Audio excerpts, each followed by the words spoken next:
Colombia, los negros y Urabá, presentado por Valentina Coneo Salgado, Brian Alexander Bañol Jiménez y quien les habla, José Daniel Giraldo Mosquera, para el curso de Paradigmas y Tradiciones en Pedagogía de la Universidad de Antioquia. ¿Qué es ser negro en Colombia?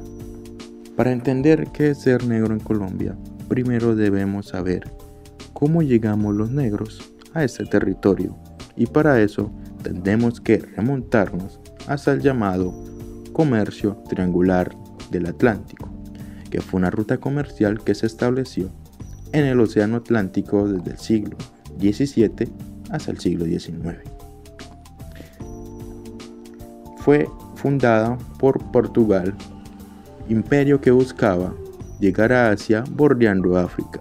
Sin embargo, con el descubrimiento de América para los europeos por parte de España, se abrió una nueva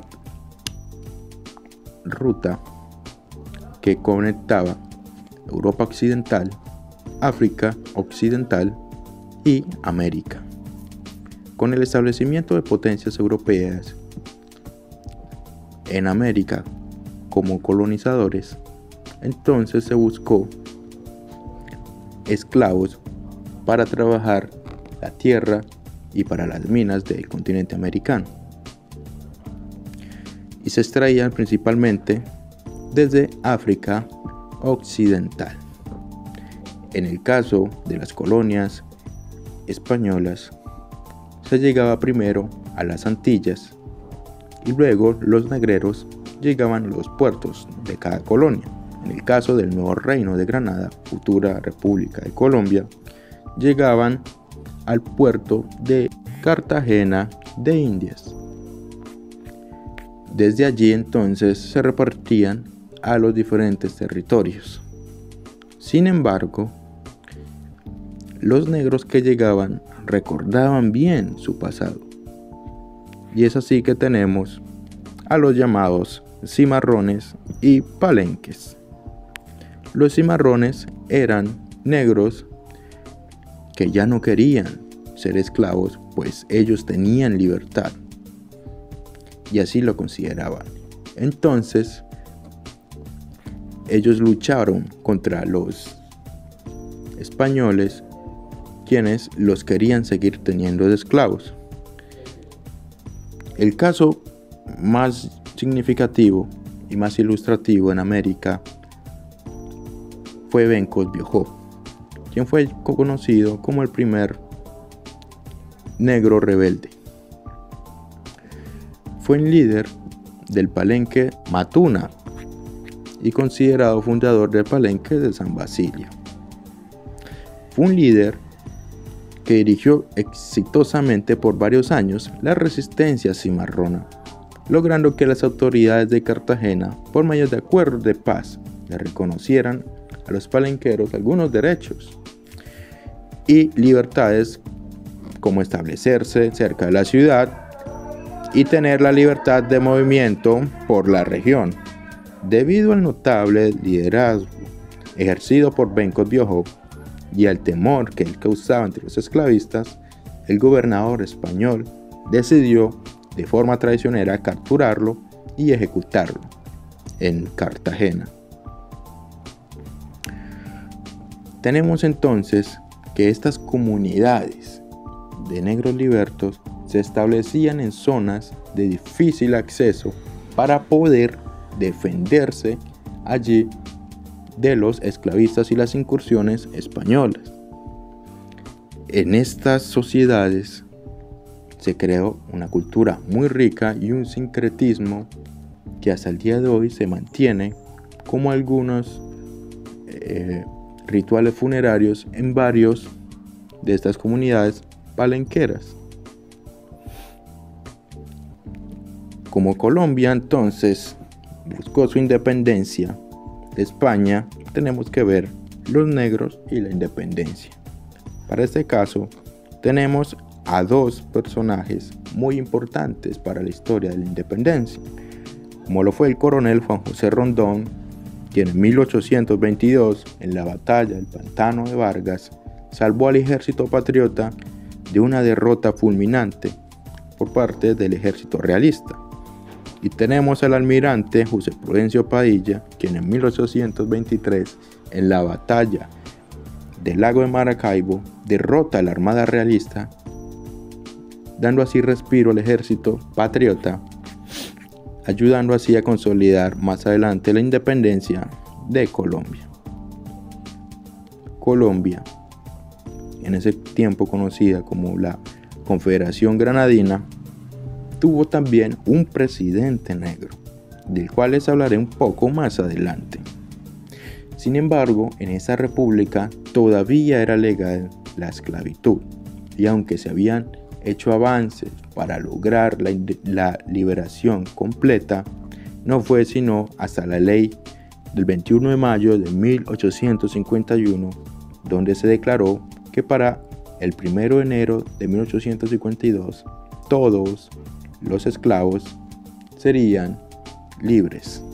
Sin embargo, la esclavitud el fin de la esclavitud no significó un mejoramiento para la vida de aquellos que antes eran esclavos, ya que se indemnizó a los esclavistas, pero a los que ahora eran libres no tenían nada más que lo que ya tenían cuando eran esclavos. Sin embargo, hubieron algunos casos donde se pudieron escalar en la sociedad, como fue el caso de Juan José Nieto Gil, quien fue el primer y hasta ahora único presidente negro en la historia de este territorio que ahora conocemos como Colombia.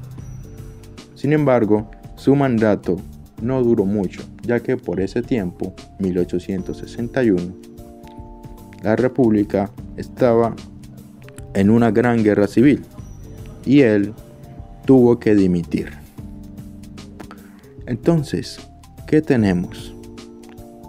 Tenemos que ser negro en Colombia significa ser de raíces africanas, de raíces que lucharon por su libertad en más de una ocasión, primero para los suyos y luego para una república que incluso al día de hoy no reconoce del todo que somos también ciudadanos dignos. Y entonces tenemos territorios como el Chocó, territorios como el Urabá, Chocuano, incluso aquí en Antioquia, donde se observa un total abandono estatal, donde la cultura, aunque rica, es desconocida por la gran mayoría de la élite del país, y donde las oportunidades son verdaderamente escasas para seguir adelante. La invitación que hago yo a través de esta breve historia es que nosotros tenemos que buscar la fuerza, la inteligencia, la actitud que tuvieron nuestros antepasados de lograr su libertad, pero para ahora lograrla nuevamente, en serio, tenemos que liberarnos de aquellas ataduras mentales que se vuelven físicas. Tenemos que exigir lo que tanto hemos luchado, lo que nuestros antepasados pagaron con sangre. Hoy, no con sangre tal vez, pero sí con letra, que nuestra voz se escuche. Así que invito a todos los que escuchen esto a tomar conciencia de la situación en la que estamos nosotros, nuestra cultura y nuestro territorio. Mi nombre es Brian Alexander Bañol Jiménez y yo les estaré hablando sobre la presencia y cómo llegaron los afrocolombianos a la región de Urabá. El territorio de Urabá se define hoy por su multiculturalismo, una amalgama de vertientes culturales donde lo afro tiene un lugar significativo. Históricamente, las migraciones a Urabá se agrupan en tres grandes flujos: el chocuano, el cordobés y de la costa caribe, y finalmente el antioqueño. Pero Permíteme concentrarme en las dos primeras que establece la base de esta región. La primera oleada, la llegada desde el Chocó. La primera gran oleada migratoria ocurrió en el siglo XIX. Eran principalmente esclavos libres provenientes de las minas del Chocó, que llegaron al Golfo en busca de trabajo. Estos pioneros, citando a Ríos, fueron los primeros en arribar a las que entonces eran las intrincadas e inhóspitas selvas del Darién colombiano. Este asentamiento temprano no fue fácil.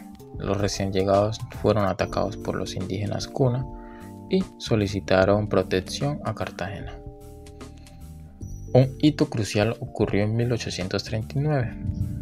Se expidió un decreto que desplazó a los habitantes de las islas de las bocas del río Atrato hacia un lugar que hoy conocemos como Turbo, que en ese momento se llamaba PCC.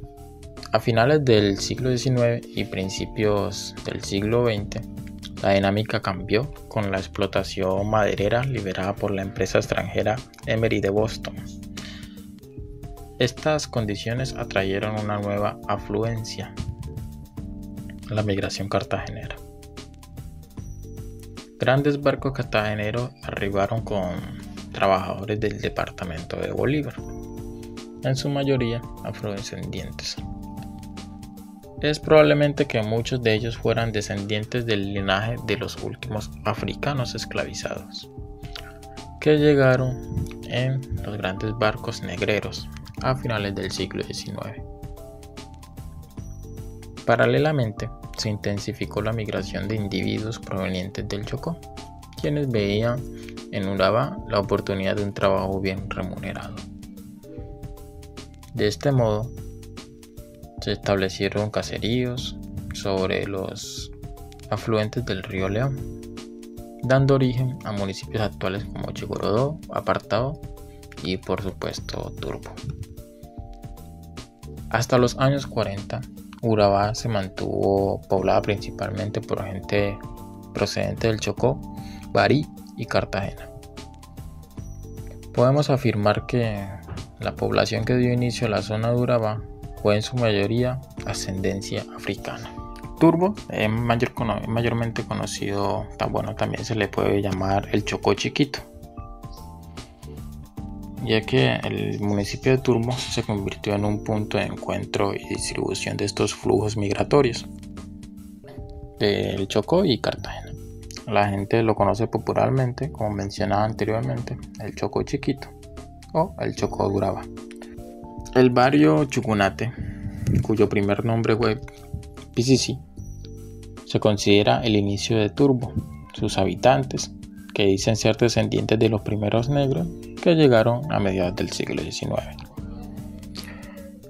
fueron los primeros pobladores de Urabá, los primeros negros que llegaron.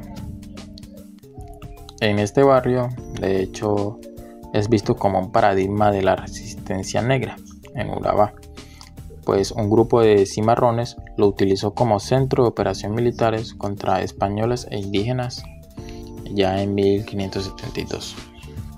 Aunque la oleada antioqueña llegó más tarde, la zona ya tenía un desarrollo cultural de casi medio siglo, gracias a las poblaciones del Pacífico y el Caribe. Esta herencia cultural se manifiesta de muchas maneras. La fiesta y la música, con el bullerengue como ritmo predilecto en localidades como Río Grande y Necoclí. También se evidencia en prácticas de medicina tradicional, como relató Cledemiro Córdoba, un afrodescendiente de Turbo.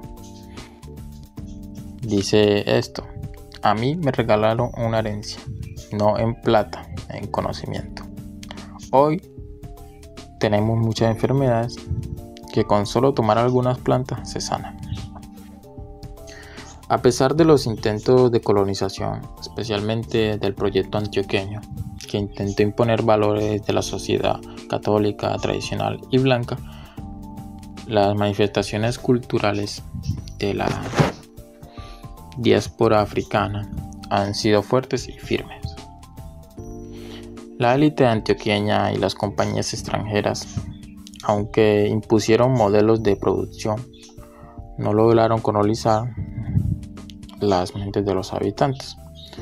Esta resistencia cultural, tanto afro como cordobesa y caribeña, se convirtió en una coraza protectora.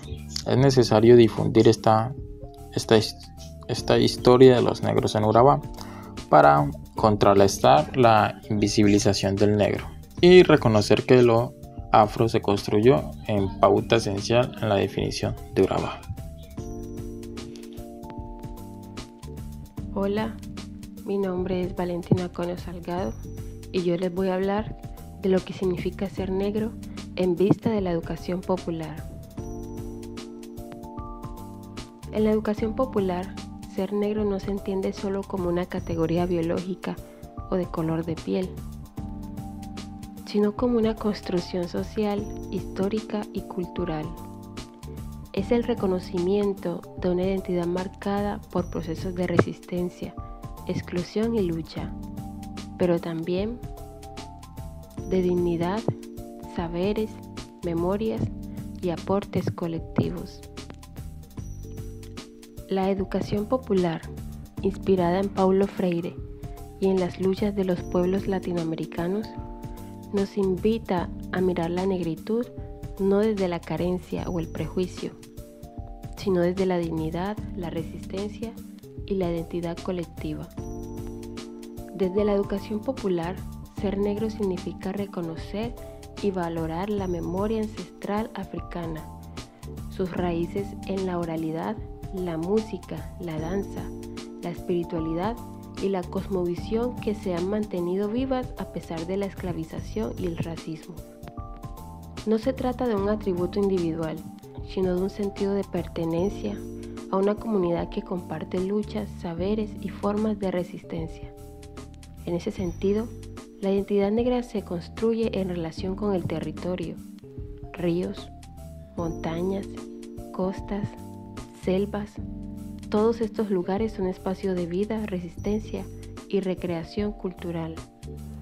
Ser negro en clave de educación popular significa ser heredero de una historia marcada por la esclavización, el racismo estructural y la exclusión social, pero al mismo tiempo es ser portador de una historia de lucha, rebeldía y emancipación. Por ejemplo, los palenques, los cimarrones, procesos comunitarios y movimientos sociales afrodescendientes que han defendido la vida y la libertad, ya que la educación popular no oculta las heridas históricas, sino que las reconoce para transformarlas en conciencia crítica y acción liberadora. En sociedades donde ser negro ha sido asociado con discriminación, pobreza o marginalidad, la educación popular apuesta por resignificarlo, porque ser negro es ser digno, es tener voz y es ser sujeto político. Ser negro como resistencia al racismo y construcción de dignidad significa luchar contra el racismo, el clasismo y todas las formas de exclusión, no desde la asimilación, sino desde la reivindicación del valor propio y colectivo, porque educar desde la negritud implica desmontar prejuicios, cuestionar imaginarios coloniales y promover el orgullo por la herencia afro. Desde la educación popular, ser negro también es visto como un sujeto político, ya que la educación popular ve al negro no como un sujeto de estudio, sino como un sujeto histórico, social y político que participa en la transformación de la realidad. Implica el derecho a contar la propia historia, a decidir sobre la educación, el territorio, la cultura y el futuro de las comunidades. Ser negro es también ser líder comunitario, sembrador de vida y constructor de alternativas frente a los proyectos de dominación. Desde la educación popular también nos invitan a ver al negro como la pedagogía de la esperanza, ya que en esta, ser negro es también ser portador de sabiduría ancestral, la palabra de los mayores, los cantos, la medicina tradicional, la espiritualidad, los rituales que enseñan otras formas de estar en el mundo.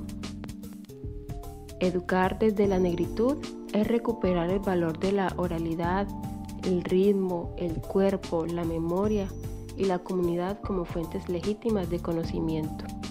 Significa mostrar a los niños y a los jóvenes que ser negro es un motivo de orgullo, no de vergüenza, y que su identidad es fuente de fortaleza y de creatividad. Ser negro hoy también presenta unos desafíos. En el presente, ser negro implica enfrentar desigualdades económicas, racismo estructural, desplazamiento forzado y exclusión educativa. La educación popular busca no solo denunciar estas realidades, sino generar procesos de empoderamiento y autonomía, es decir, escuelas propias, currículos afros, proyectos comunitarios, formación política y cultural. También significa insertarse en la agenda global de derechos humanos y de decolonización, donde ser negro es un llamado a reconstruir la humanidad desde la diversidad. Desde la educación popular, ser negro es reconocerse como parte de una historia de opresión, pero también de libertad. Es abrazar la memoria ancestral, es resignificar la identidad como fuerza transformadora y es luchar por una sociedad más justa y diversa. Ser negro no es un hecho biológico, sino una experiencia de dignidad, resistencia y esperanza colectiva que se transmite, se educa y se fortalece en comunidad. Ser negro es también un proyecto de dignidad, reconocerse como sujeto pleno, con derechos, con saberes propios y con una cultura que enriquece a toda la humanidad. Y finalmente, la educación popular, inspirada en pensadores como Paulo Freire, nos dice que todos podemos ser sujetos de transformación. Ser negro significa no quedarse callado ante la injusticia, sino levantar la voz, defender la vida y aportar al cambio social.